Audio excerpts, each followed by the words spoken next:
rename this the Melissa division. If Mina has an issue with it being named after her, we'll just rename it the Melissa division. But real quick, I just want to tell you guys, shout out to everybody who is drafting. So I want to go down the list here. We have got our Fantasy and Frames founder, Jorge Edwards. His lovely wife, Melissa, is kicking it off at number 1. We have got Jen Eakins at number 2. Our second Melissa, that's going to be Melissa Barker. She is at number 3. We've got Nicolette at 4. Charlene's at 5. Bethany Peters is at 6. Bethany might be joining us a little bit later tonight. The wonderful Wendy Early is at 7, taking Trey McBride. Then we've got Britt Flynn. She has got the 8th pick. Then we've got Rhea. She's new to the draft this year. My Aunt Sandy is drafting at number 10, taking Brock Bowers. Yeah, she is. Yeah, she is. So we got our Melissa number 3. We have got Melissa Harris. You guys know her as Sniper Mel.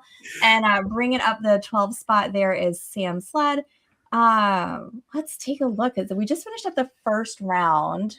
Any surprises in this first round for you guys?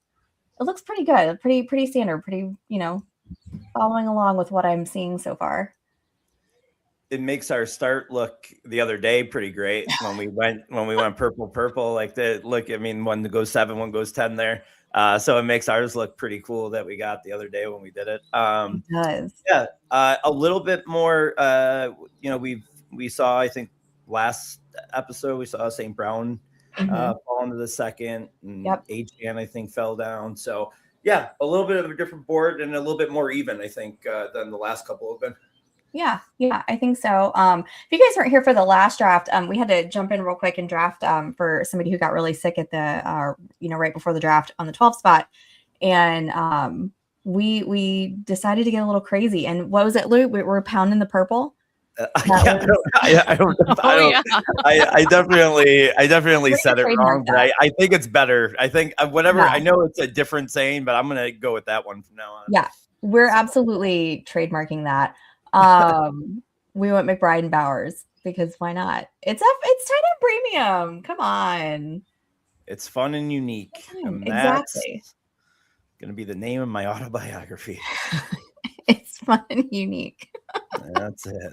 Mine is gonna be, well, that didn't work. That's gonna be the best. Mine's gonna be, you tried really hard. Charlene, do you have a name of your biography? Oh, winging it. that is probably just flying by the seat of my pants. Oh man. Guys, again, thanks for everybody who's hanging out with us tonight and joining us there in the comments and in the chat. Just a reminder, if you missed the cutoff to get in for the tournament and you still want to draft with us, or if you know somebody who would like to draft, we still have that standby list going. So I need 4 more ladies to join in, and I will open up an 8th division. We'll make that a slow draft. So, if you hate live drafts, if you'd rather do a slow draft this early in the season, maybe this is for you. Let me know. Our DMs are open. So send us a message. Let us know. But yeah, that might be the lowest I've seen Derrick Henry go. Here to Melissa Barker at the 3rd. Melissa number 2. Yeah, the whole Jefferson, and I think she got a good value there on the 5 pick with London. Like both those picks are really really good, and Henry's a good value too. Yeah, definitely. So this first one, sorry. No, I was gonna say I think that's the first time I've seen CeeDee Lamb fall out of the first round, but just barely. Yeah, I think so, because I think even in my draft, I went like double Cowboys, double Dallas, and picked CeeDee and George Pickens with that. So I think Pickens, but I was the 11th spot, so I definitely got Pickens in the second. But what do you guys think? Because this looks pretty even with wide receiver / running back here. Do you guys think it's going to be more, like we're going to see more heavier running back builds this year versus, like in the past, like everybody's kind of gone, pretty heavy receiver right off the bat? I gotta say, I was on that heavy receiver bandwagon last year, and that did not serve me well at all. No. And so if everybody else wants to stay on that path, more power to you. I can't do it again. We should start like a zero RB anonymous or something like that, and just be like, yes, my name is Stacey, and I do like to draft in the yellow.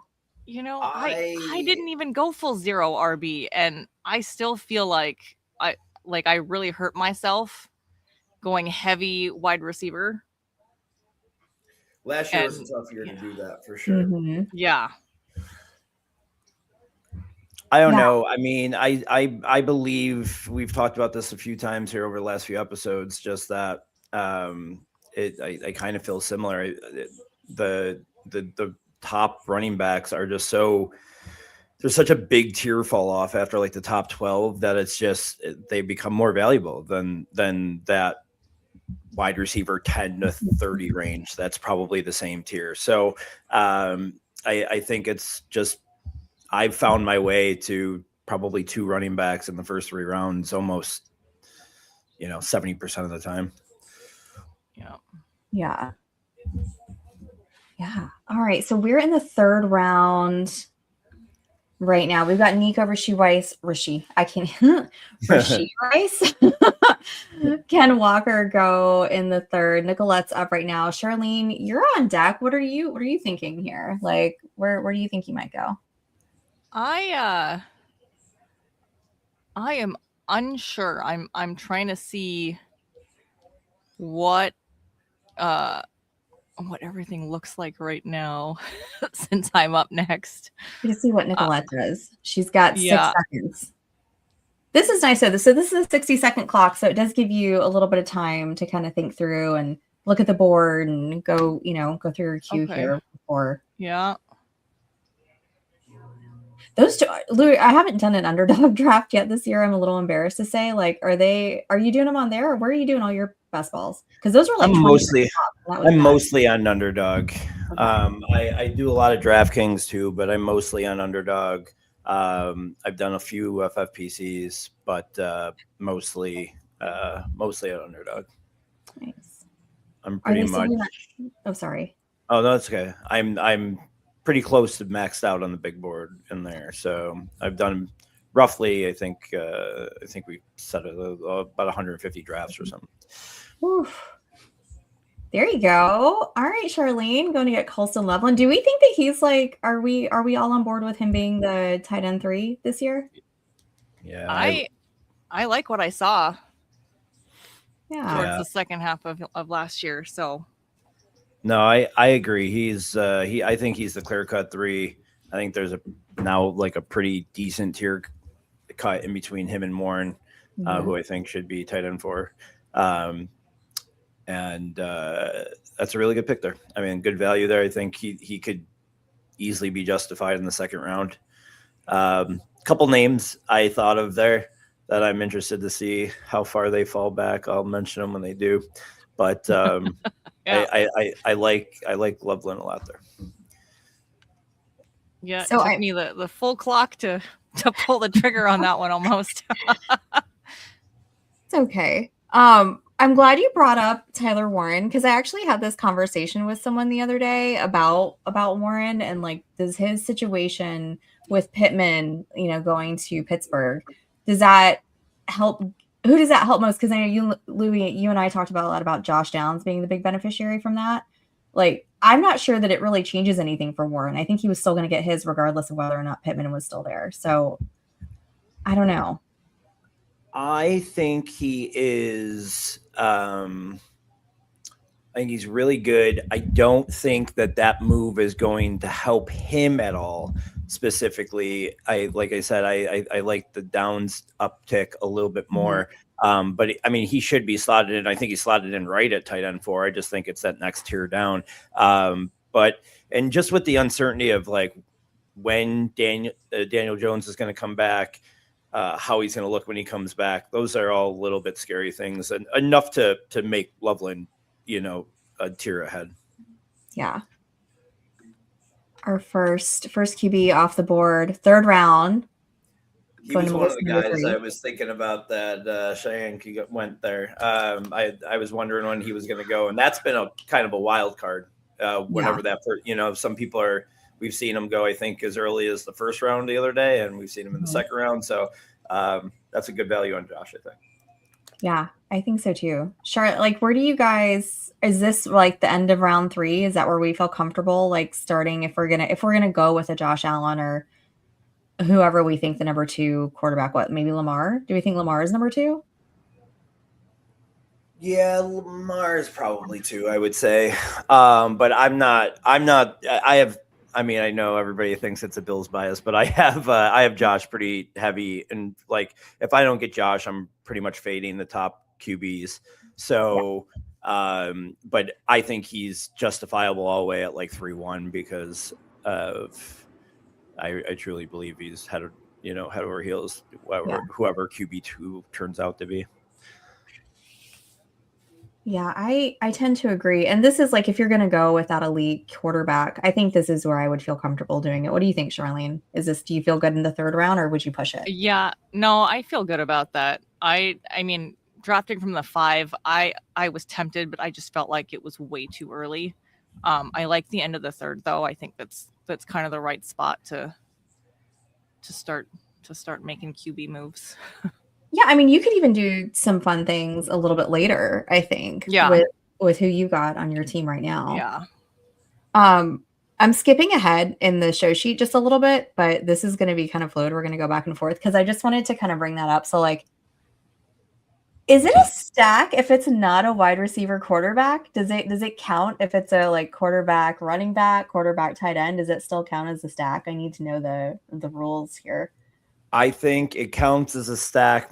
I look at it differently. I feel like there needs to at least be a quarterback, but there doesn't necessarily need to be a wide receiver. It could be a quarterback, running back. It could be a quarterback, running back, tight end.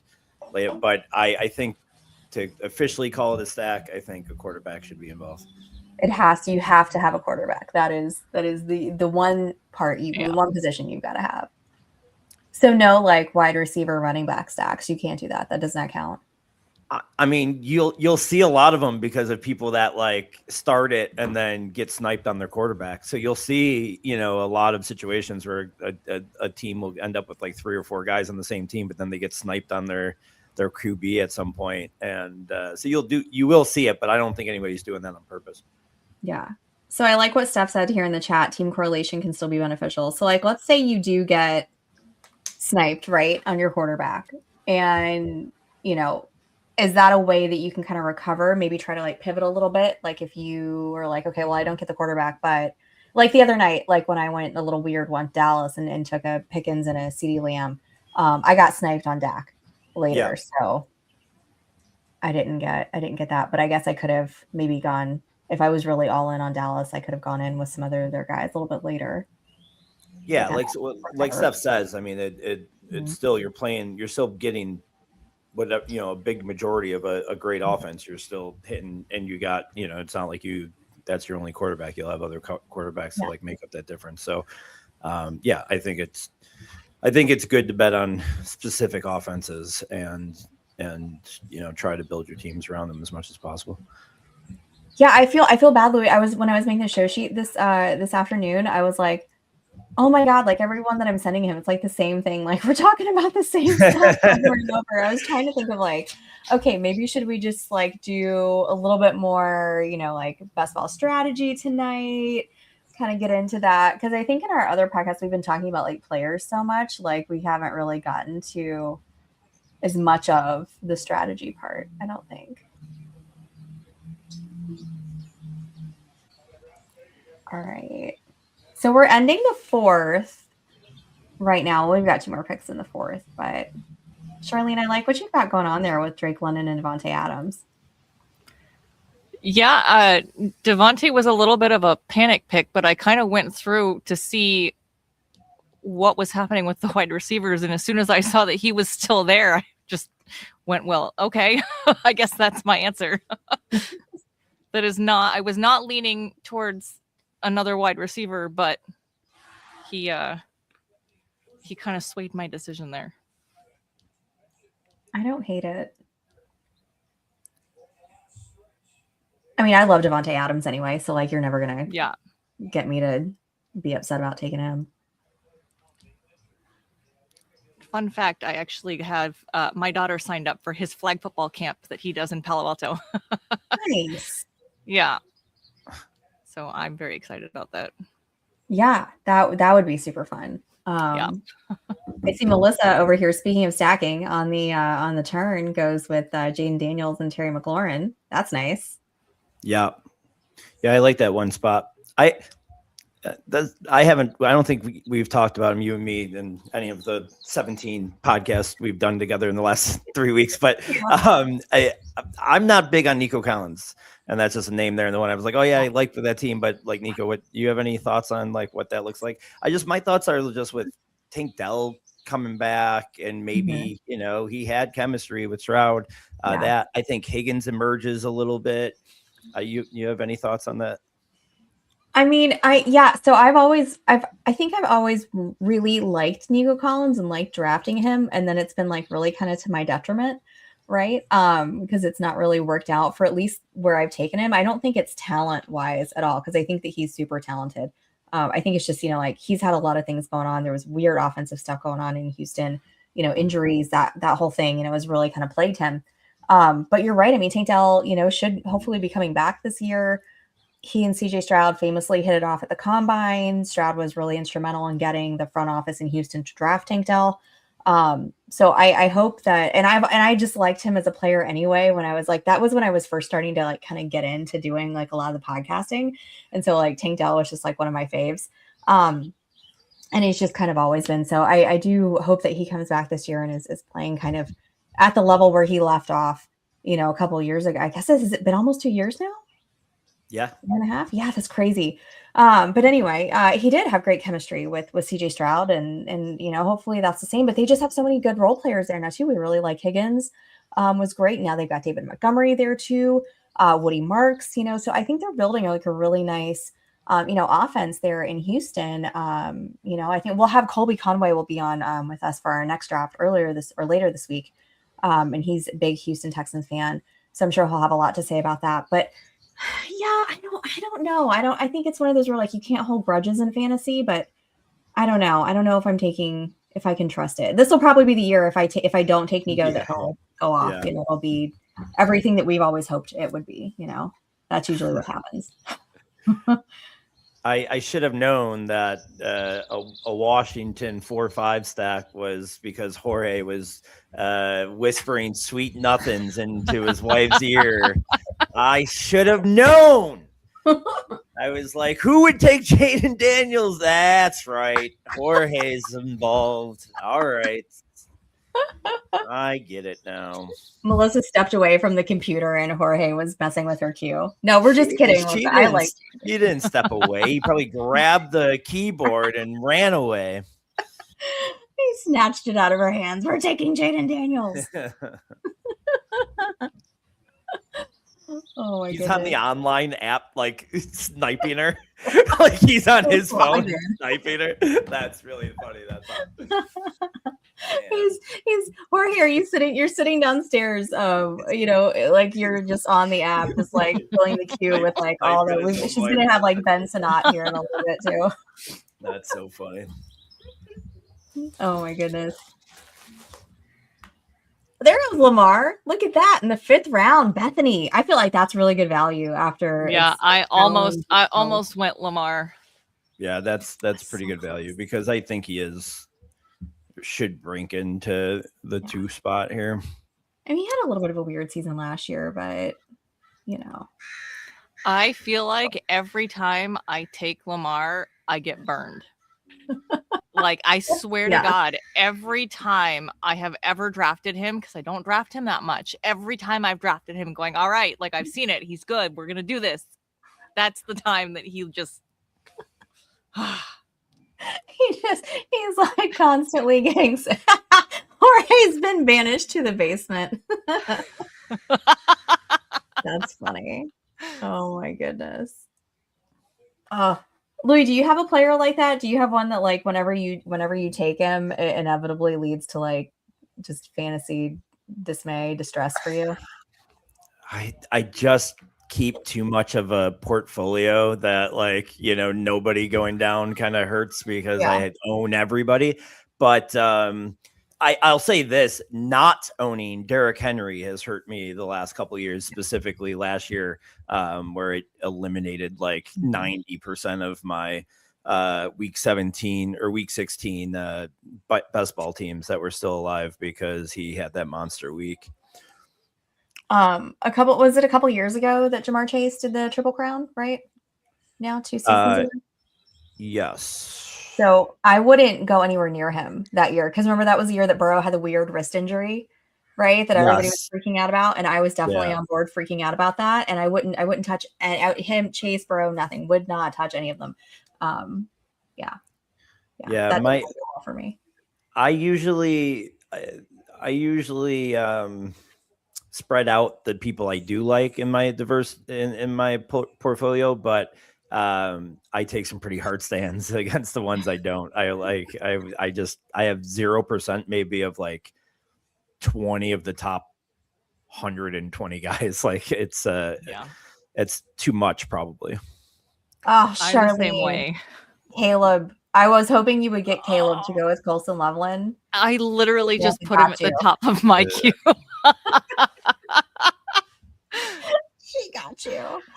I didn't mean to interrupt you. It just happened right there. And I was like, oh, we have to address it. Literally just put him at the top of my queue. And that is how that is how these things go. Yeah. That's okay though. You can pivot. You can go get Tua later to go with Drake London. Totally. Yeah.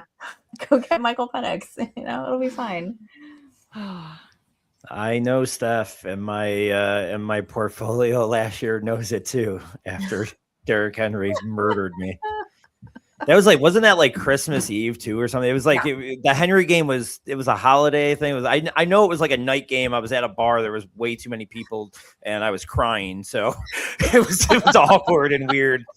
But it's always those like holiday games, right? Remember when Kamara went off? What do you have? Like it was a 6 touchdown game. Yeah. That was Christmas Eve or Christmas Day or Christmas Eve. I know it was a Christmas game. Yeah, that's how that works. Anybody though? So wait. So who are your Louis? You said you'd had like how many guys that you don't have any? No probably percentage. Like 20 guys. I can and like the top 120. I just take some. I don't think I have 0 CD. I have 0 Henry. I'm trying to think of like the top guys. 0 Lamar probably and 0 Daniels for sure because like I said, if I miss out on Allen, I'm fading QB pretty much. I like a lot of the back end QB value this year. I think Cam Ward can make a big jump. You know, whoever you want to guess wins that Atlanta job, which I'm betting on Tua, but like, you know, that's like last pick value. I mean, oh man, I like Mel gets in the chat here to defend her auto draft of Romeo Dubs. They're in the 6th round. I mean, I don't hate it. I don't hate it, by the way. I mean, no, maybe like 2 rounds later, maybe, but that I like Dubs the player a lot. So yeah, that does suck. We've all been there. Totally. You know what though? You know what happened to me last year was that like I was in this one of my home league drafts and I was on Sleeper and I forgot who I even meant to take and it ended up not auto drafting, but I hit like draft too fast and it took Javonte Williams. And I was really annoyed about that. I was like, oh, I don't want Javonte Williams. I didn't want any part of that. And it ended up he was like a huge reason why I won that league. I was so excited about him.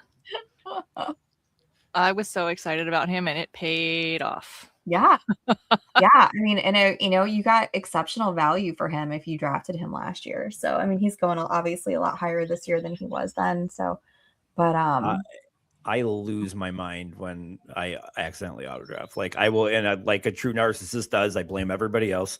I'll call up the cable company and be like, tell them that I need $5 credit because their internet cost me an underdog draft. Don't they know how important it is? You cost me $3 million. Yes, yeah. I'm like, all right, listen, the entry was $10, but you probably cost me $1 million. I'll settle for $25. Yeah, I'll settle be real right here. here. That sounds like a deal. That's funny. All right. I mean, David Montgomery, I like this. I like that a lot. I think that's a good bet. Like if you were interested in waiting a little bit on, running back or your second running back, I like David Montgomery here. He's one that I'm like, I don't know, it might be to my detriment, but I'm super high on him this year in Houston now. Same. And hopefully not to our detriment. Right. Hopefully not. No, I love Montgomery this year. I think that's a really good pick. And for some reason, I feel like he should be up around or so. And he just hasn't. He steamed up quite a bit, obviously, after the signing, but I thought he would steam up another round or so. And he has stayed behind some guys that I would definitely not draft before him. Yeah. Yeah, I definitely don't feel like that was a reach at all. That's a good one. No. Like, so tournaments like this, like it's hard, because there's really not an ADP for our specific tournament. I've just been kind of like looking at like what Fantasy Mojo has for the ADP for the FFPC, like their best ball tournaments. That's kind of what I've been, kind of taking a look at for this. But like, do you guys, what are your thoughts on ADP like this early in the season before we have the, the draft, before we know landing spots, before, the trades have kind of shaken out? Like, is it something that you're really paying attention to, or are you just kind of, seeing where things fall in your particular draft while you're drafting it? After you, Charlie. I usually have like a general idea, but I mostly just kind of wait and see how things fall, how other people are drafting, because you could have the best laid plans, but if somebody goes on a quarterback run or a wide receiver run or whatever, like your plans just change in an instant. So I don't like to be totally set in my plans. That usually comes back to burn me. So no, I think needing to be able to adapt to the draft, I think is a super important thing. So I think when you try to go in with some form of plan, it usually doesn't work out. Yeah. So when especially it comes to when you don't know the people you're drafting with. Right.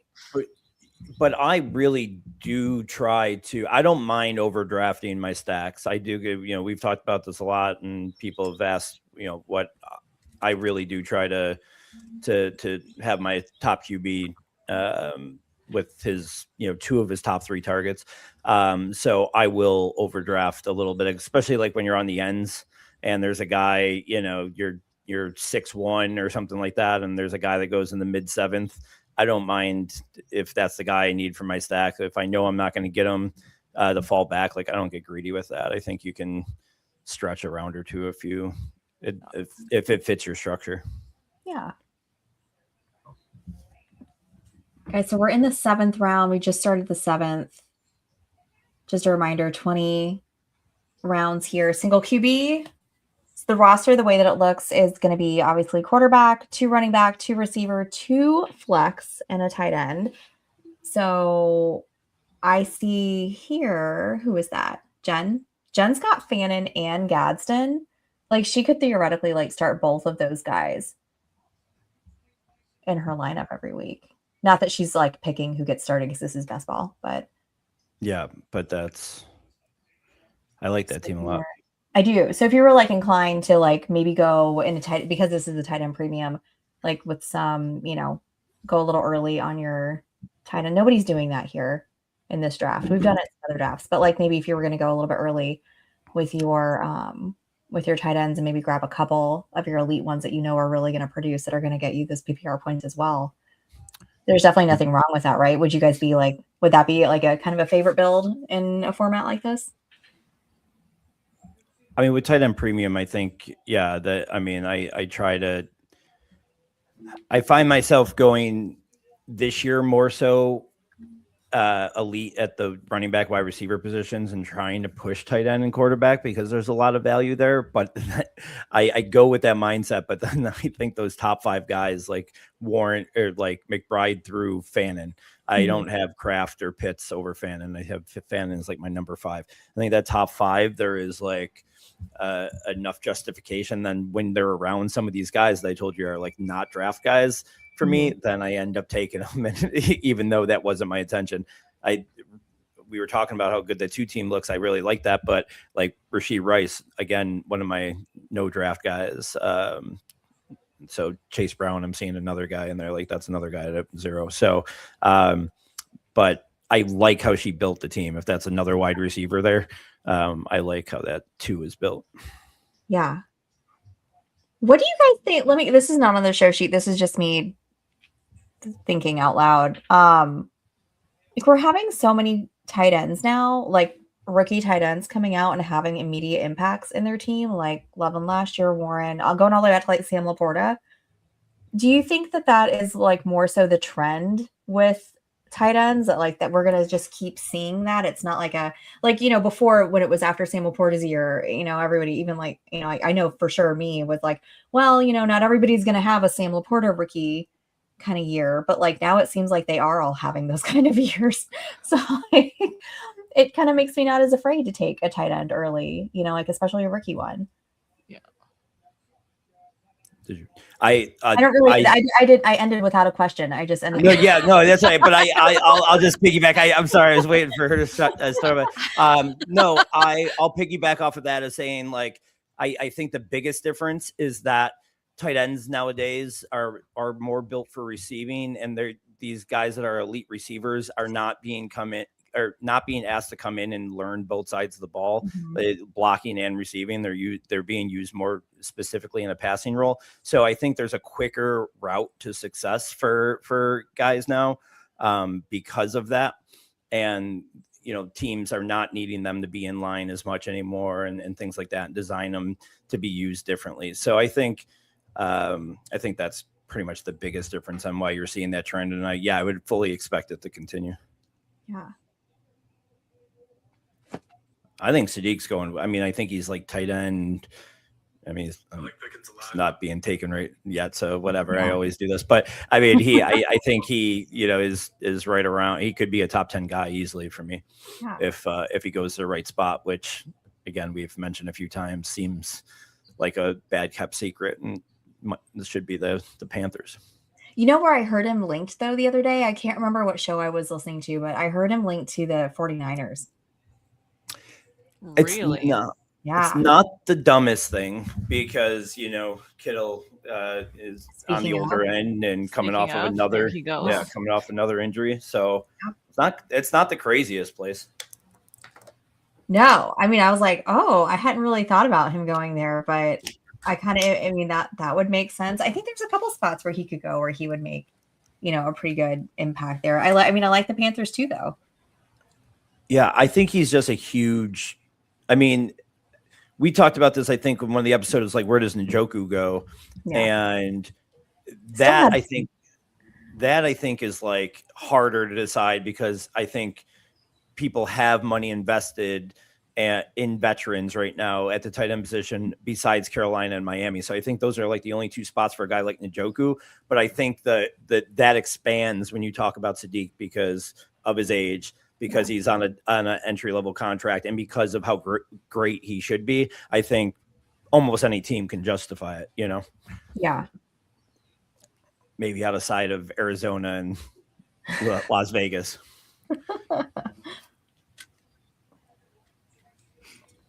All right, guys. 8th round. We've got. Let's see. My Aunt Sandy takes her second QB and Justin Herbert there. I like that because she's got Hurts and Herbert now, and she stacked Hurts with AJ Brown.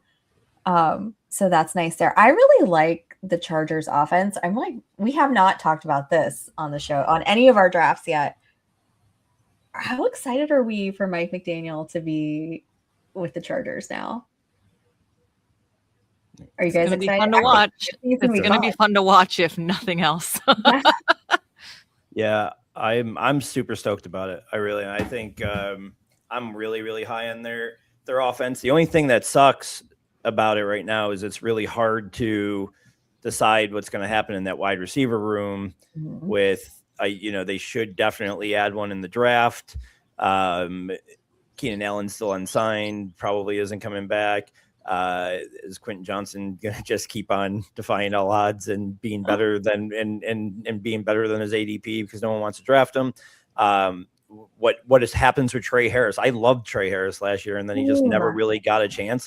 But in the couple games he got later in the year, he looked pretty decent. So does he step into a more prominent role there? So it's tough to kind of play with the back end stacks there because they could be zeros, but I really love their offense.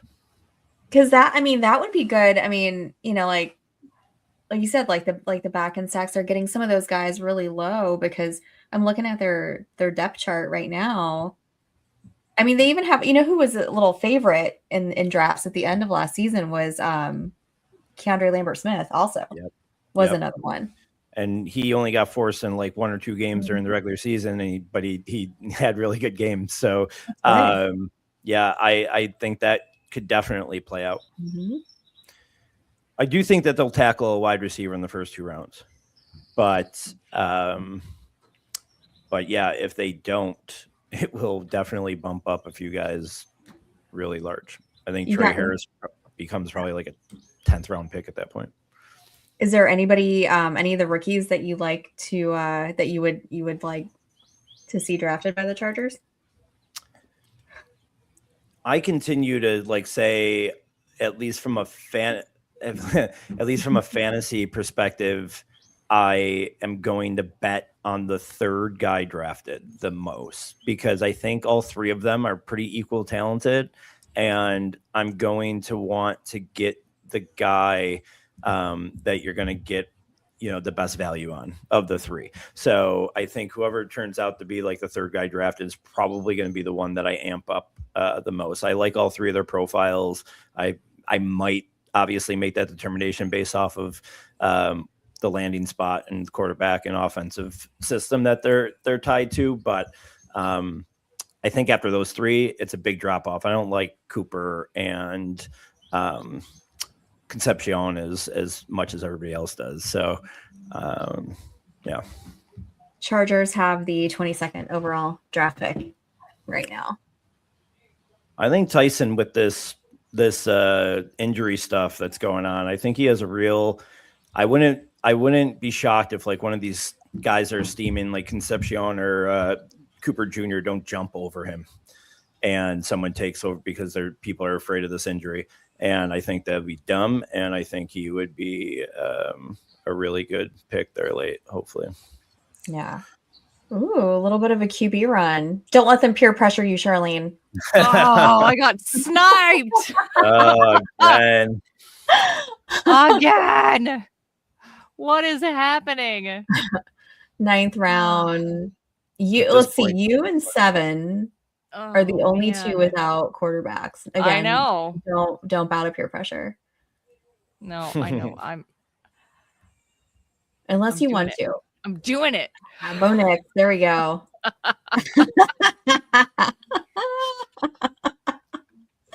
She did. I was like, all right, if I don't get Purdy, I am going with Nix. And I was like, oh, I'm going to get Purdy. Just kidding. Double stacking the QB. There's some guys you can go snag later. It's if you wanna put together. Yeah, there's some. Yeah, there's some. I'm not worried about it.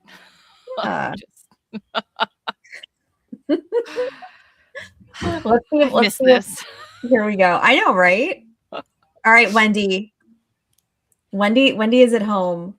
We miss her tonight. Let's see if Wendy bows to peer pressure.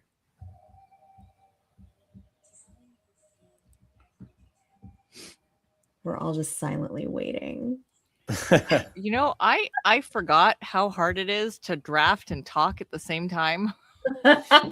Yeah. Like my brain just does not want to do that. There's a joke in there and I'm just going to leave it. I'm just going to let it. There feels like there's got to be a joke in there somewhere.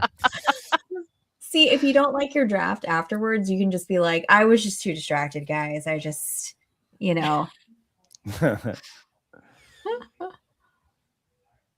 Oh man. All right, Wendy, look at you, girl. 3 tight ends so far. I love it. We're in the 9th round. She picks up Hunter Henry. Kelly would be so proud. I know, I love it. Wendy not bowing to peer pressure either. I'm gonna get a shirt that says "Pounding the Purple." I'm gonna get it made. It's a custom shirt. The logo is not gonna be appropriate. It's gonna be so awkward in so many ways.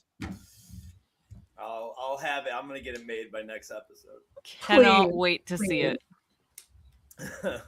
Oh my goodness. Look at that. Oh, okay. All right. I thought for a second, I thought Aunt Sandy took Dallas Goedert for a second. And I was like, "Ooh, look at you with the tight end, QB, and wide receiver." Oh yeah, that would. But maybe got sniped. Yeah. This is my Aunt Sandy's 2nd year in the tournament. Yay. Yeah, I got double sniped at QB. So I had all these stack possibilities that I was working with, and it's like Stafford. Cool, I could get Stafford. Nope. Okay, it's fine. I got Purdy. Nope. Where did Stafford go? Right before Purdy. Yeah. Oh, there it is. Okay, now I see it. Yeah, I was like, I should at least get one of the two, and then I didn't get either one. So don't worry, you still have studs like Daniel Jones and Tua. Yeah. So you'll be fine. I'm not even gonna try to say his last name. Not gonna work here anymore. You still have those studs. Guys, we have got let's see what spot. Bethany is our number 6 drafter. Bethany is, I'm gonna bring her on right now. What's up, Bethany? Thanks for joining us. Hey, how's it going? Good. How are you doing? Oh, I'm fine. I live in Chicago. It's very cold and windy today, and we had a race. It is the 45th Shamrock Shuffle. Oh my gosh. So I was able to complete that despite falling on a carpet on a bridge. Oh my gosh. We have these bridges all over Chicago, and the grate kind of stuff on there. Oh no! But in order for the runners not to have to like step on that grates-y stuff, that's which really is smart. Really fall, but it's hard. But I fell anyway on the rug and just sprawled out, and everyone was like, "Are you okay? Are you okay?" I'm like, "I'm fine." Before I even got up, I'm like, "Don't worry." And I just kept running. Anything. All right, Bethany. I see you are a Duke fan. You got some Blue Devil stuff back there. Yes, we're a happy bunch, are we? I'm also big Blue Devil Duke. fan over You're here. a Duke fan? All right, yeah, absolutely. Go Devils. I have been cheering for Duke basketball since I was a kid. What's the probability? 3 out of 4 people I can tell. I don't know, Louis. You're not because you're silent. No, I am definitely not. I'm definitely not. But I come from a small Buffalo is not a big college town, so our closest was Syracuse, and that was fun in the Carmelo Anthony days, and then it's just been really bad since, and I have too many fantasy football teams to focus on college basketball these days. Yeah. But Syracuse is at least in the ACC now with Duke, so yeah. Duke is not my number 1 team. Duke is my number 2 team, but my number 1 team hasn't been very good for quite a while now, so it's okay. Who's your number 1 team? Stanford. Okay. The Trees. Also in the ACC. Yeah.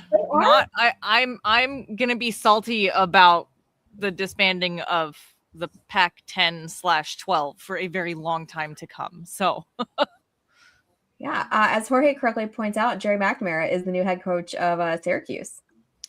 Yeah, our boy Jerry Mack. I heard that. Yeah, he was coaching at Siena, I think, right? Is that who Duke beat in the first it was half? Siena. Yeah, Siena. Yeah. It was pretty heavily rumored, but glad they got that done. And I don't know like how good of a hire it is, but it will give them some leeway on bad seasons because he's like a legend there. Yeah. What's so wild to me was like watching. There you go. All right. Baker goes. Oh wait, I thought that was you, Charlene. I was like, wow, Nope. double. No, that's me. I I've like got it. my Tampa Bay legacy building here. No, see, look, you've got Godwin and now Baker. That's nice. That's fine. And I have Bucky Irving up above. Oh yeah, you do. Look at you. So Is that now? Is that a super stack? And now I'm gonna lay off the Tampa Bay. That's probably for the best. Yeah. So. Oh, Addison. I love Addison going in the 10th there. So Kim was wondering when Tyson would go. What round did he go in? I just saw him, right? They're in the 10th. Yeah. Early 10. Yes. Yeah, to team 9. Yep. Yeah, I think he's becoming a value. I mean, I'm very much the guy that whoever we've been talking about for a really long time that is really good at football because we watched them be really good at football for a really long time.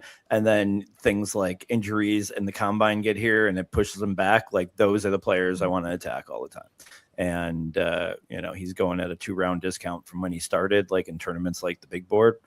Yeah, I'll jump on that value all time for a player that I think is good. Yeah. Bethany, what's been your favorite pick so far? Oh, I don't play favorites. What do I have? I've never drafted Kyle Pitts before, and I've been watching people so sad every year when they do, until last year at the end, and everybody was like, "Why did I give up?" And so now I'm like, maybe it's the time to not give up, and there you go. But I'm gonna need another tight end at some point. I thought you were going to say, and that you wanted to join with all of those people and be so sad that they took Kyle Pitts. No, I don't want to be sad. But Wendy did snipe my Travis Kelce. I wasn't really thinking to take him, but my dog's name is Kelsey. Is it for Travis Kelce?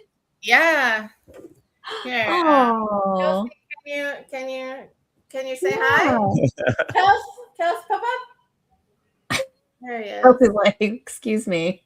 I woke him up. He just had a surgery 7 weeks ago on both his back legs. He's not supposed to be on the couch, but I said he should come in here, and he jumped right up. And I'm like, I guess your legs are strong. That's probably what we're going to say about Travis Kelce this season. We're like, well, I guess he's still strong. Yeah. I wish anybody would say that about me anytime. Anytime. Just please. Just still, I'll take it. Sure. As long as that statement presents the fact that I was strong at one time, I will absolutely take it. Louis, can you still jump up on the couch? I have 2 bad legs too. And it's a struggle sometimes. Oh my goodness. All right, guys, going into the 11th, Blake Corum, Wan'Dale Robinson. Do we like Wan'Dale Robinson in Tennessee? Do we like that move? I absolutely love it. To me, I'm betting on the Titans a lot here this year, and that's all based off of Brian Daboll. I think I probably said that a couple of times, but I think he's a great offensive mind. I think he's going to really get them. I wasn't a big Cam Ward fan. I think if anybody's going to get anything out of him, though, it's going to be Daboll. I think his offense gets something out of it, and I think Wan'Dale knows how to get open. So I really love everything about that offense, and I'm excited to see how the draft plays out for running back for them, because I could be eating up some really good Tajay Spears value all off season like I have, because I think that they might avoid running back at least early, and Spears might keep a decent role. I like that they went with Robert Saleh, and then say what you want about the Jets and that whole situation, but like he's a great defensive coach, and then like now you've got Daboll there, and like that just seems like a good pairing. Like they bring the best from both sides of the ball. Louis, how do you feel about the Titans rebranding to be more like the Oilers stuff? Do you care about that? I saw that. I think it's cool. I mean, I'm very much, everything to me is about nostalgia. My whole life is based off of nostalgia. So I think anything that reminds me of being a kid. Surprisingly, don't like either of my parents, but anything that reminds me of being a kid, it's a joke. I love them. Yeah, so I like the rebrand. I wonder how people in Tennessee are handling it. Like if anybody tried to change the Bills colors for I would be like, get out of here. Like for a different city, like my whole fandom isn't anything about the football going on. It's about my city being represented. I would kind of hate if they just changed our brand. Well, and they're building a new stadium too, right? Yeah, right. I think so. When is that going to be open? You guys are building a new stadium. Are you guys going to have that stadium? Ours is ready. Ours is ready to go. We're going to be. It's insane. We don't we as a community and city are very we hate everything about ourselves. And so we don't think we deserve nice things. It's going to be pretty incredible to walk into this state of the art building and be like, we don't belong here. This place, these hallways don't smell like urine. We got to get out of here.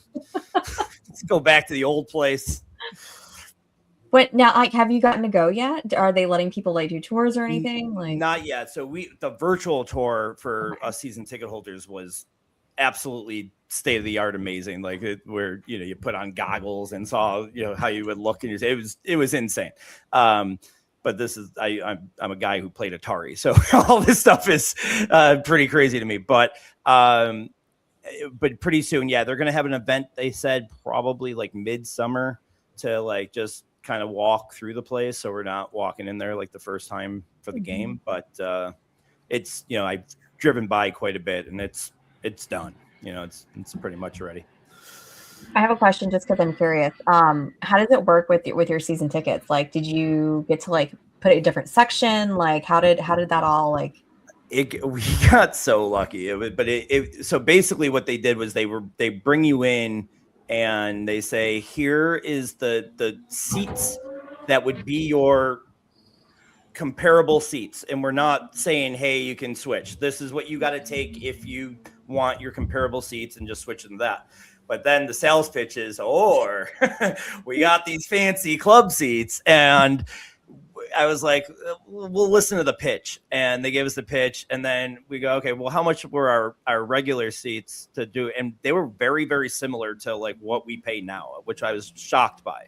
And we were so expecting to pay so much more money, because that's what we expected, that we were like, all right, show us those club seats again. And we ended up getting club seats. So we definitely, I knew the whole sales tactic, and I fell for it hook, line, and sinker. I knew what was happening, and I enjoyed it. I loved every ounce of it. You're like, yeah, okay, let's do it. Club seats. Yes.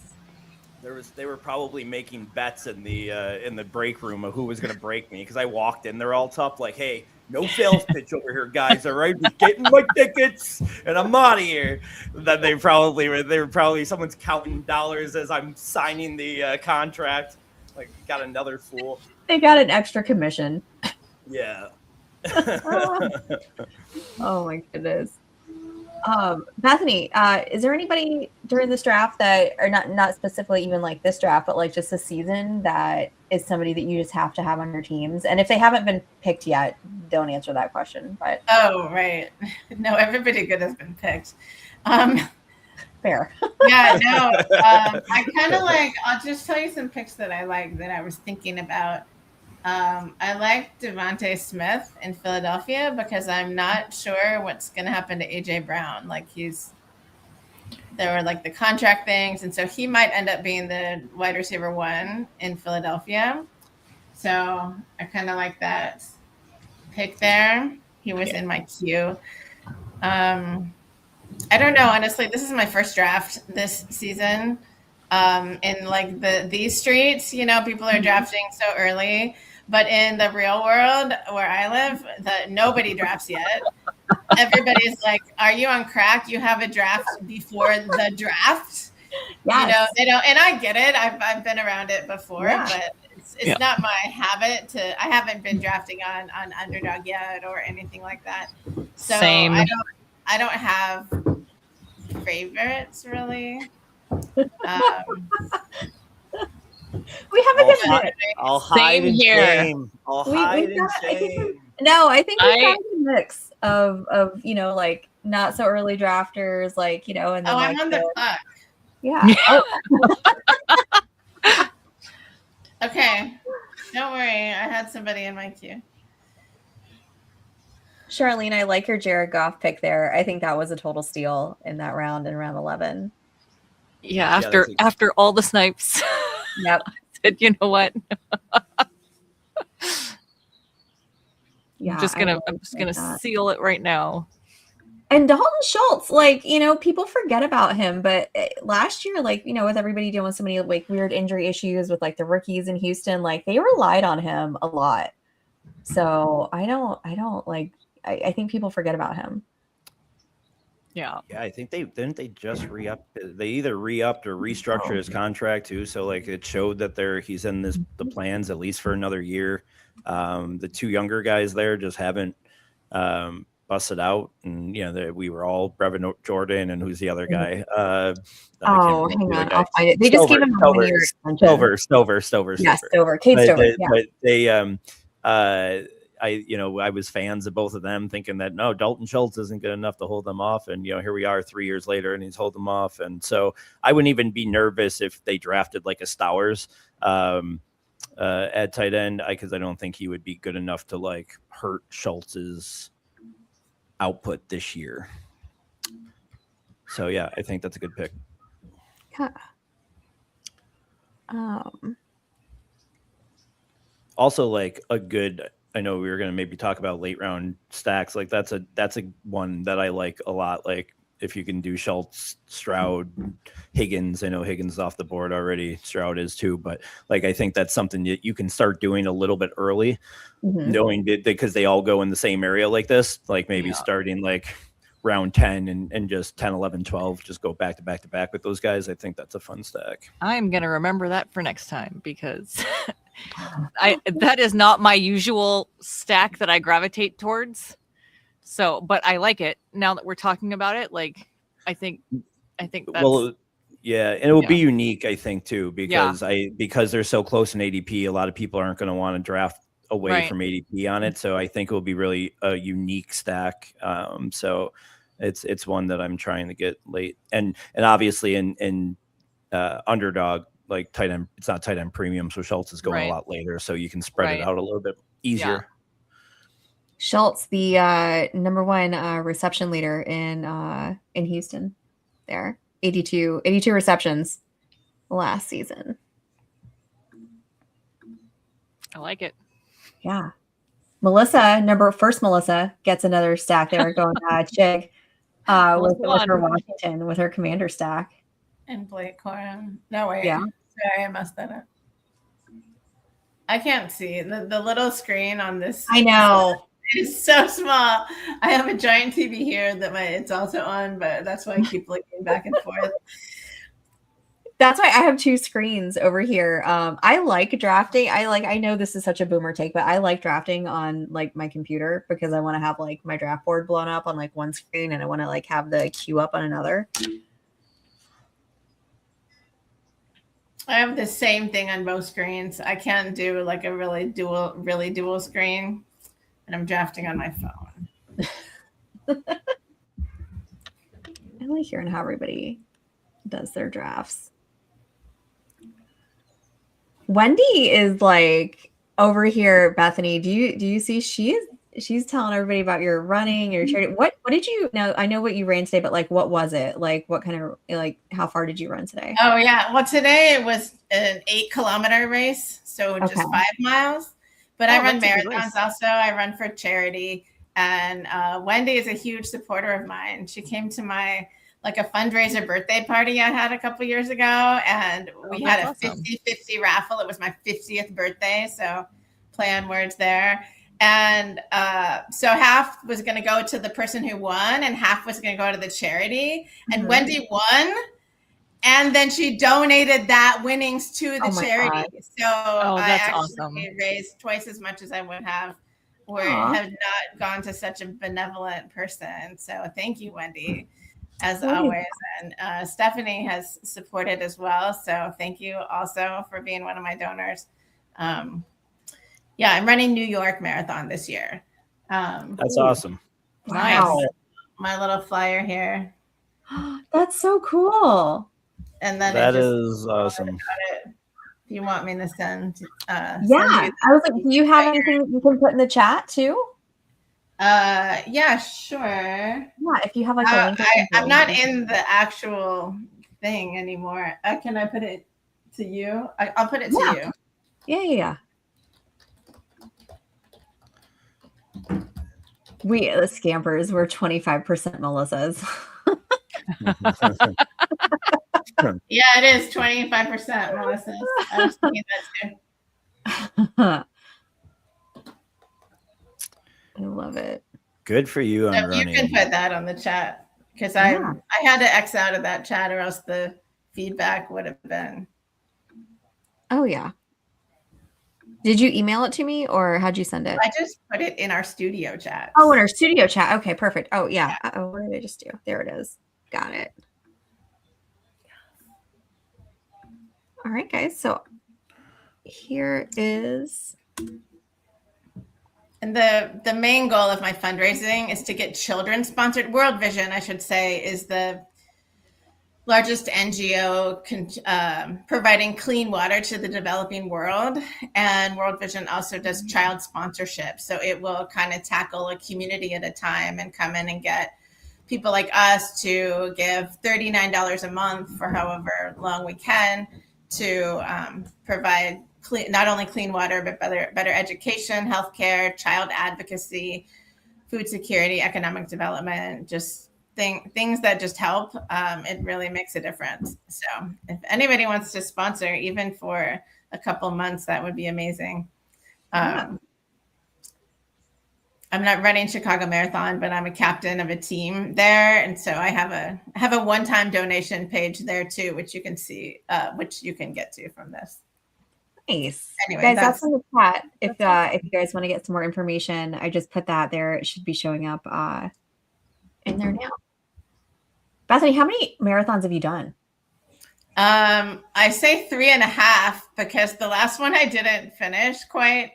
It was more than a half. I got to 23 miles and then I got on a bus because it was Tokyo Marathon. I've run all over the world, and in the Tokyo Marathon, there are these very strict cutoffs depending on the time of day and the distance. And I just sprinted to make this one cutoff, and I was the last person to slide through. They're like closing the course, and I'm like running, and then I get through, but then I just I didn't collapse like I did on the bridge today, but I had to walk, and I just the sweepers were going ahead of me and I just couldn't do it anymore. So, oh no, I'm currently on auto draft. Did I draft something? No. Yeah, I'm sure you did. Let's see. Yes, you took Mike Washington. What did I draft? Mike Washington Jr. Yeah. I'm okay with that. That's good. He must have been in my queue because I still have somebody in my queue. So yeah, no problem. Guys, we're in the 14th round. Kate Otten from the Bucks just goes. All power to you though to be able to run, because Stacy, as you know, I've been back in the gym. I don't run at all. I hate running. I know you know that I've been back in the gym because I posted on social media so everybody could see it and commend me and validate me because I didn't get loved enough as a child. So I do that obviously, but I only walk. I do weights, but I absolutely hate running. I think the last time I ran was last summer when the ice cream truck got by my house before I could get out there. Louis, I think we have a lot in common because I also don't like my parents and I don't like running either, but I just do it for the kids. That makes what you do even more impressive. Seriously. Exactly. I commend you. I'm not even joking when I tell you that's impressive. I know that's amazing. And I have bad knees. Do you have you said you have bad knees? I have bad everything. I'm 42 going on 60 somehow. I don't know. I lived a life. If bad, everything except for my knees. All right, well, let's trade something. We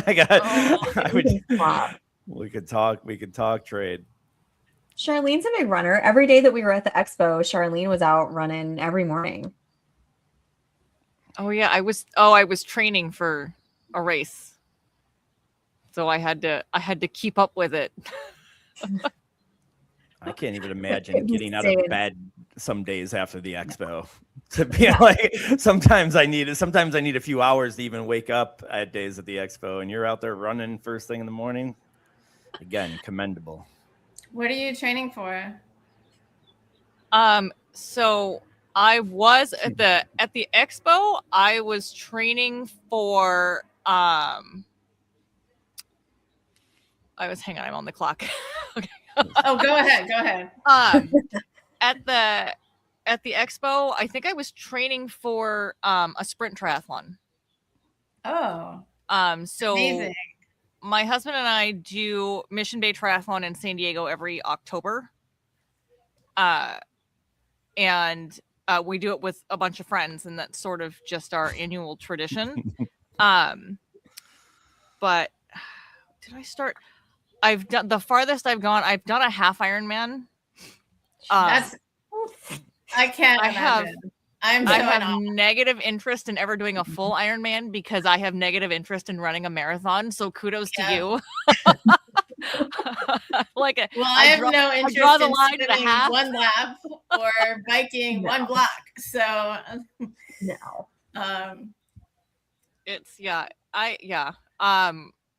So right now I'm supposed to be, my training has really fallen off, but I'm supposed to be training for a Spartan race right now.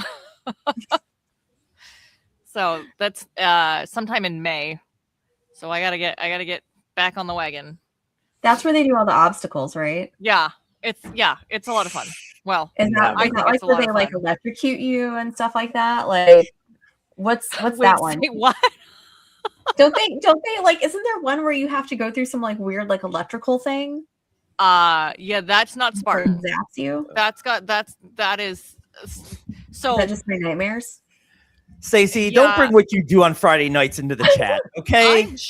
I am sure there's a race that decided that would be fun, but no, Spartan races don't do that. You do have to go through a muddy, they call it a mud pit. It's really more like muddy water, but you've got to go through a mud pit, and then you come up from the mud pit, and then you go into a water pit, and you have to duck under a wall and come out the other side. And this is early enough on that it's before you're like crawling in the dirt later.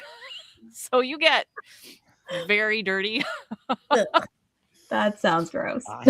But Stacey is like me and has not gotten anywhere near one of these things when she thinks you're getting electrocuted.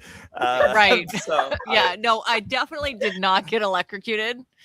But yeah, it's a lot of. I did the sprint too. I did the short one. It was a 5K, so it was 3 miles or 3.1. But because it's just 3 miles, like with all the obstacles sprinkled in between, like you're not really running that much in between the obstacles. So the running part wasn't so bad. Honestly, the obstacles weren't that bad either. The only ones I really struggled with was I couldn't do the rope climb. Yeah, no. Because I couldn't get my foot wrapped around, because you're supposed to like wrap your foot around the rope and like step on your other foot and then like stand up, so you're not really pulling with your arms. But every time I tried to like loosen my foot to like slide up, the whole rope would just go with me. So I kind of gave up on that. This is more my speed right here. Where it said somehow her knee and back went out this morning, but she went to brunch and the mimosas and breakfast fajitas fixed it. That sounds much more my speed.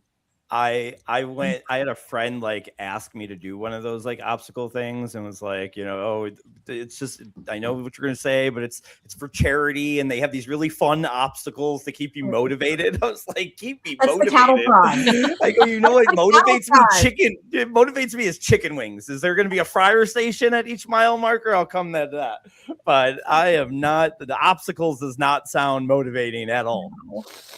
Oh, the obstacles are fun, minus the mud. Ugh. Mine is getting like worms because you've been like dipping around in the mud. Oh, it's like my personal nightmare. Oh my god, I got It's like OCD. a I needle shower in your 8 brain. times a day. I shower 8 times a day. I would never. I'd have to bring a hose. I'd have to bring a hose with me. Some of my teammates, just for fundraising things, will do like, I'm going to run a half marathon.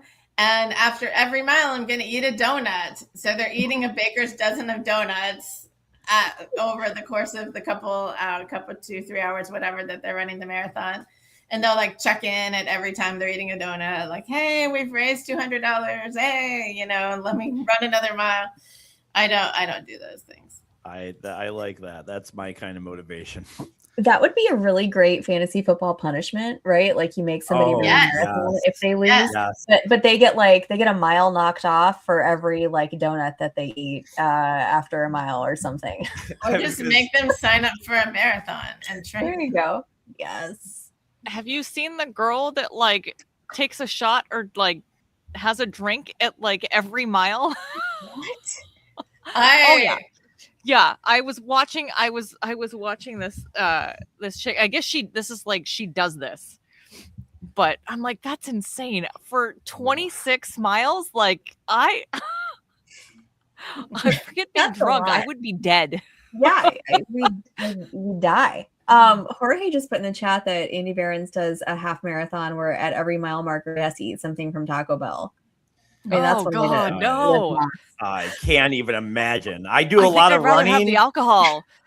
I do a lot of running after Taco Bell, but it is not anywhere close at a racer in a race. Tell you that right now. Is it one of my teammates just did this? He ran a 50-kilometer just like for fundraising. It was World Water Day this week, and so he ran to 7 different Taco Bells and had a different menu item at each one. Oh. And then ended up did kind of a loop back to close to his house. And he was posting live Facebook videos and like, he was like, this was a mistake. I'm never doing this again. This is the best food I've had. He got some little like cinnamon crunchy, little dessert donut type things. Yeah. He said that was the best, but like the crunch supreme stuff, he was like, this is not good. I did catch Mike Golick Jr. was on Twitter the other day. Like he does like food reviews and he was reviewing like different like tacos, like new menu items from Taco Bell that had just come out. And it was pretty great. He does a lot of those. I really enjoy seeing that stuff pop up on my feed. Like all the fun, weird food stuff that's out there.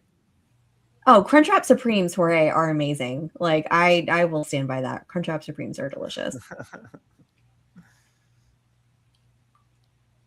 I wish I knew how to make them at home.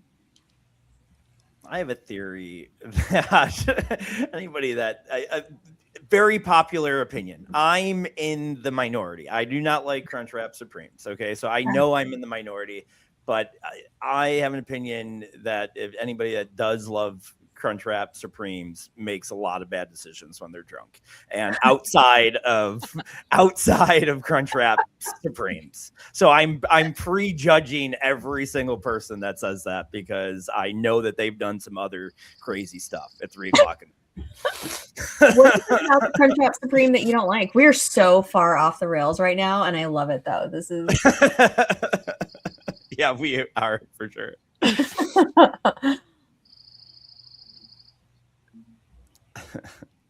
All right, Charlene's on the clock. I am on the clock. On the clock. This is your 5th to last pick. No pressure. Oh, you already picked. Good pick. I did. Where is he going to play this year, Charlene? Oh no, you took DK. Okay, I was looking at Brandon Ayuk who went after. No, there were all those rumors about him going to Washington, but I think I don't know if that's actually happening. I think that still probably ends up happening. I wonder if teams just at this point aren't waiting until after the draft to see how their wide receiver room ends up, and then he'll latch on to some team that just doesn't love where they're at on a 1-year show me deal. Yeah. Who else Yeah. left? So Ayuk's is still out there. Kirk Cousins is still out there. Debo is still out there. Debo. Am I missing anybody? No. Yeah, for a hot minute there, we all thought that we were basically trading Ayuk for Debo. and then it ended up being Mike Evans. So now I'm like, well, I have no idea where Ayuk's going. Oh, Jennings is a name we didn't say. That's that's a big Jennings name too. Yeah, I think he can go somewhere and be like a difference maker. So like Ayuk, obviously, who knows what you're going to get, but like Jennings, I think can go do that Keenan Allen thing last year and sign on a team late and just jump right into a good role. Yeah. I know. Scampers loves your background sound, Charlene. What can you hear the birds? It's very so you relaxing, can hear all the birds, soothing. but you couldn't hear the plane go by. I could not hear the plane, but the birds are very soothing. It's very relaxing. I guess. Do you live by an airport, Stacey? No, I don't. Charlene had a plane go over earlier. You did. So I live in that under beautiful the backyard you're in path front of. Is that a fake background or is that your actual? No, this is my actual backyard. Yeah, I'm in California, so. Oh, nice. I'm in California with our 80-degree end of winter. I don't know what's happening. But I live right under the approach path for Moffett Field, which is like an Air Force base, basically. Okay.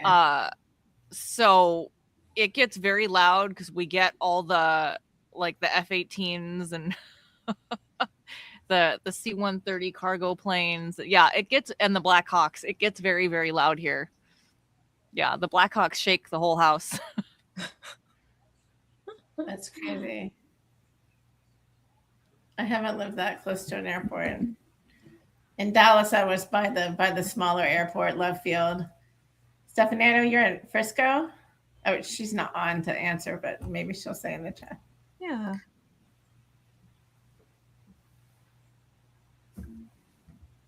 All right, guys, 17th round, just getting that started. I'll scroll up just a little bit. Do we have any Charlene's living next to Area 51? Oh my goodness. Any particular teams besides our own that we like? I know I'm putting you guys on the clock when you're going to be drafting here in a second. Sorry. Oh, you're talking to us? Yeah. I can't see. It's too small. I have to take off my glasses. Oh, is it my turn? Yes. Hang on. Charlene, I like you went Spears there and DK after I talked up the Titans offense a little bit. Yeah. Makes me feel like you're listening to me. Yeah. I didn't even notice, but yes, no, totally, absolutely. No, yeah, totally, just totally. It was all subconscious. It was all just subconscious. Great. If they're terrible this year, it's Louis' fault. There you go. The first time in life a woman was listening to me, and there you go. You're ruining it again. Proving me wrong yet again. I like every team better than mine. I don't know what I was doing. What do you not like about your team, Bethany? I don't know. It just doesn't have Jahmyr Gibbs or Jackson Smith and Jigba, or Puka. Maybe it's because I wasn't high enough up. But the top three picks for all those teams, team two, or I guess Jennifer, Melissa number 2, and Nicolette. I like those first 3 picks for all those 3 teams. Yeah, those are great. I mean, it's going to be hard not to see Bijan, Gibbs, and JSN, Puka. I feel like that's going to be a pretty nice set, top 4. I mean, I think Chase probably works his way in there. I don't know. What do you guys think? Who's your top 5? This is also that's it. The 5 you just said is it for me, and it's a clear cut break for me. Or not in this format. I think I would put McBride into that tier, but But yeah, without like an underdog, it's that 5 for sure. Do you like McBride over Bowers this year? I do just a touch, but I think I like Bowers better. So I think that it can easily go, but I just think just playing ADP sometimes because McBride's going earlier, that I'll look for that good McBride value rather than stretching Bowers just to get more unique lineups out there. But I think they're both 1 and 1A, Yeah. I think Bowers, like, like obviously we had so many issues in Vegas last year, but I think like they're taking steps to fix it. So hopefully, he kind of rebounds, has more like a rookie year in his third year.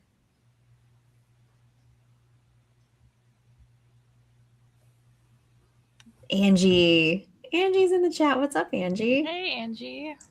Yeah. Scamper says he likes what a lot of teams have done from the 9 spot in these drafts so far. Stephanie's AC's gone out for the second time today. How hot is it in Texas? Oh no. That's horrible. That is I terrible, would Stephanie. cry. Yeah, we can't be doing that.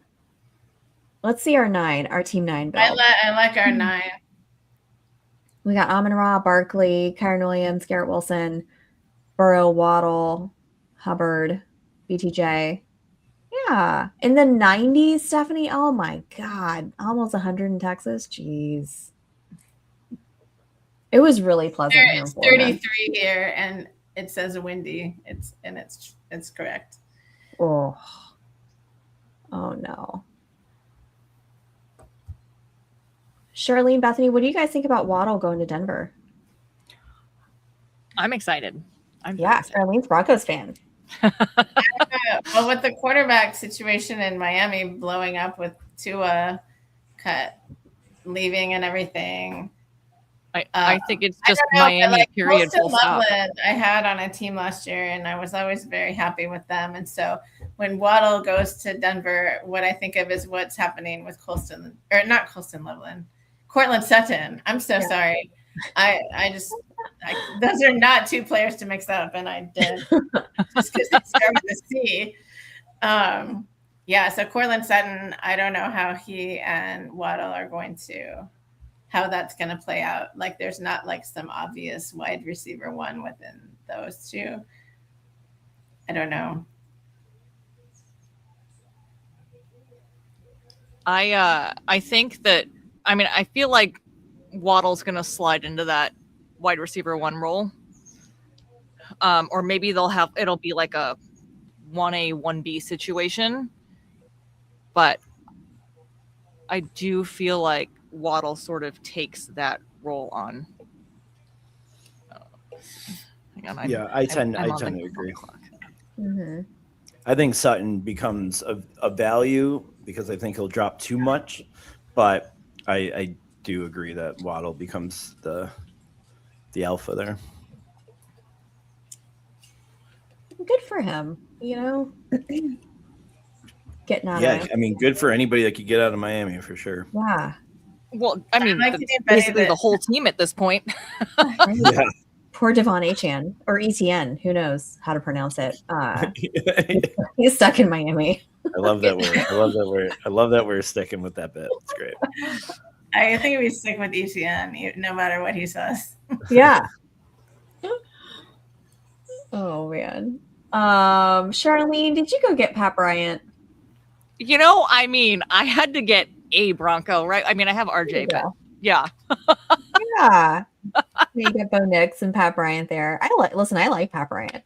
Yeah, me too. Yeah. Well, I think you guys were talking about this on during the last draft too. Is like who's the odd man out now that Waddle's there, and I think the general consensus is it's Troy Franklin. So. Yep. Yeah, and you got Marvin Mims there too. What? I agree. It's enough to make it a little icky once you get past Waddle, really. Wait, did Mims go back to the Broncos? Wait, he's not with the Broncos? Hang on, hold on. I think wasn't he in New Orleans last year? No, Marvin Mims? No, Marvin Mims. Am I like totally? Charlene, don't scare me. Oh my It's like, God. what? Who? No, but wait, they are my talking brain- about that he will just be doing a special teams role there in Denver. Oh, guys, we forgot about little Jordan Humphrey, obviously.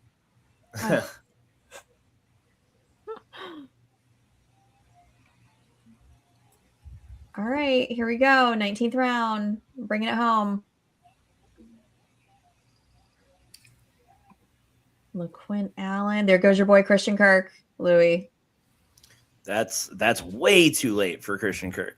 18th round. I've been bumping him up all the way to the 15th round until he starts going above that, and then I'll go. I literally have like 85% of Christian Kirk right now. It's insanely stupid because I was drafting him every time in the 20th, and now I'm trying to beat his rise. So I'll take him in the 15th. If he starts going over that, maybe I'll reconsider and start slowing down. But I think up until he gets up there, I'm going to keep drafting him almost every draft. I meant to ask you guys this a minute ago when we were talking about stacks, but do you guys have like a favorite stack that you're doing this season or that you kind of really want to get in on?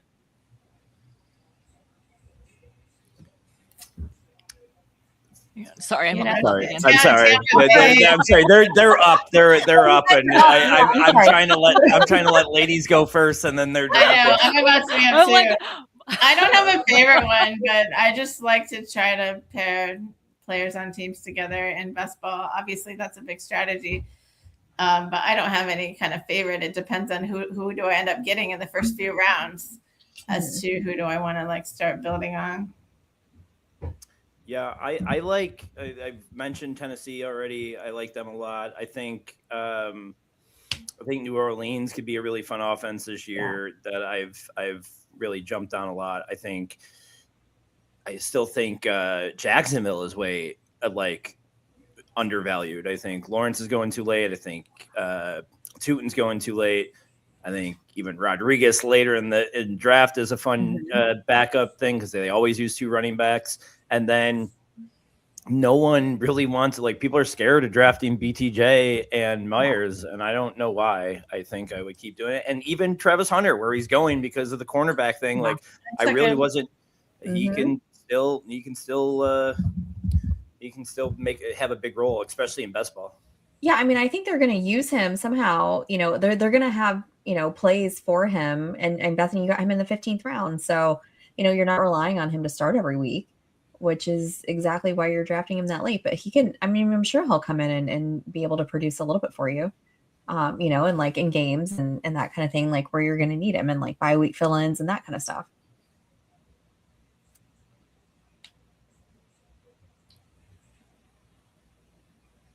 I don't know. I think you might have talked me into the New Orleans one now that I'm thinking about it. Yeah, I think that's going to be fun. I mean, I pick Olave a lot where he is because I really like him, but I like those top three rookies, and I think one of them goes there.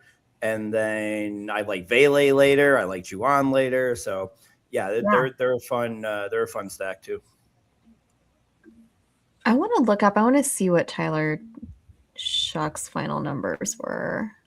They were last half of the season. He was like a top 10 fantasy quarterback. All right, I'm gonna mess around with my numbers. I'm gonna go from week 10 to week 18. I hope I'm somewhat close in that I didn't just say that all confidently and then he was like quarterback 25th. I said that pretty confidently. I didn't know you were gonna fact check me like a lawyer. No, I'm gonna hang on. Let's see. Where did he go? It seemed to trend upward. Yeah. Yeah. Fact check you after you do it.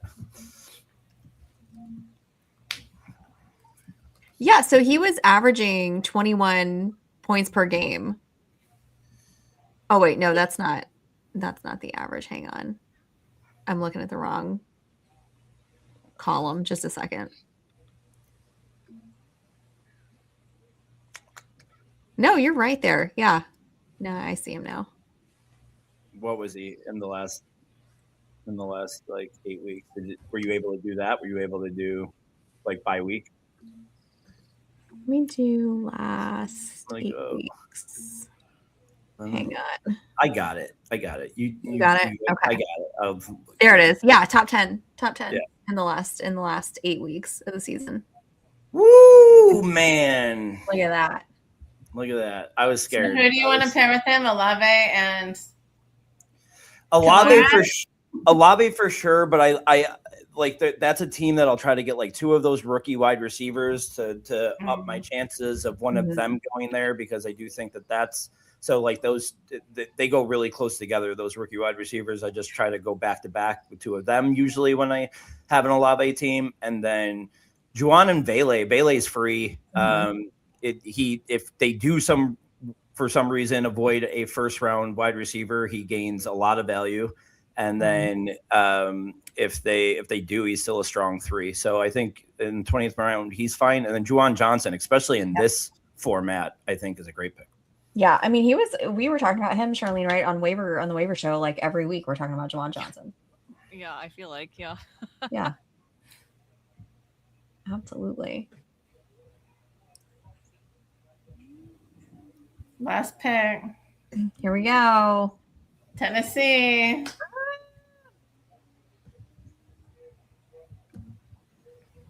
All right, guys. Oh, I like that Torrey. I know that was an auto draft pick, but I like that Torrey Horton pick in the last. He was the one that we couldn't shut up about on the waiver show either, or also. Yeah, I think he's going as decent value, and I don't necessarily think that they're going to waste a draft pick, or at least an early pick on wide receiver. No. So I think he avoids that competition. More competition, yeah. Who? Check that real quick and see who else is still there. They have Shaheed, JSN, and Cup's a UFA, but they're saying that he might go back. Oh, Jake Bobo. Yeah, don't. I mean, whatever. Somehow Jake Bobo always has like a 3 touchdown game every year. I just don't know how it happens. Just like it's a random game. If the 4 o'clock late game and you just turn on, you're like, how is Jake Bobo, dude? How is he alive? I thought he's been dead for 3 years. He's great for best ball. Cup is still signed there. So he's still. So I wonder if that's not Justin Fields. Justin Fields, Mr. Irrelevant. Oh, Melissa, that was a steal. I love it. I love that. I have a Justin Fields jersey because Chicago. Yeah. And then a lot of us have some here, and then we can't ever wear them. I have a Russell Wilson Denver Broncos jersey. So oh yeah, that is like a unique find. Can't pay someone to take that off my hands. Well, Duke is playing St. John's next Friday. All right. Okay, good. Majority of us good. So I can make sure I won't miss it. All right. Go Devils. Charlene, Bethany, I want you guys tell me your favorite pick from both of your teams. My favorite pick. Let's see. You go first, Charlene. Hang on. Jonathan Brooks. I can go. Okay. I think Baker Mayfield is my favorite because I was like, hey, he's an okay quarterback, and I have that Bucky Irving and whoever else I had. Godwin. Yeah. So I was like, I could just kind of make that stack without, he was just sitting there, all the quarterbacks. So that's my favorite. Love it. Charlene, what's your favorite pick from your draft? Mine is probably David Montgomery in the 6th. Yeah. I think I got some good value with that one. I was pretty happy about that. So, and that wasn't one where I got sniped and then pivoted. That was literally just my everything went according to plan. Right. That was the pick where everything went according to plan. Those are the best. Those are the best. Guys, thank you so much for everybody who drafted with us tonight. Everybody who's jumping in the chat. That was so much fun. Bethany, thank you for joining us. Guys, make sure to take a look in the chat. We've got the link there for Bethany for her charity that you can go check that out and make sure to help support. And Charlene, tell everybody where they can find you and what you're up to these days. I'm not really on Twitter much that more, but you can find me there at Chowbella 1981. Otherwise, I am sweating glitter 24/7 or some combination thereof everywhere else. Kind of just living parenthood currently, easing my way back into the fantasy world. This was my first draft to kick it all off again, and I'll probably be making content here shortly again. Yeah. Nice. Louis, tell everyone where they can find you and what's coming up on the Nerds this week. Well, you always do this to me. Like you give me so much credit. Like I prepare before an hour before the show. So I do appreciate that. But I will tell you, there will be a lot of dumb things that I say. And we will have a lot of fun like we always do. Me, Ellie Brady, and Ryan Mira. That's 9:00 on Wednesdays at No Nerds. And then you can find me at FF_Louis G. Nice.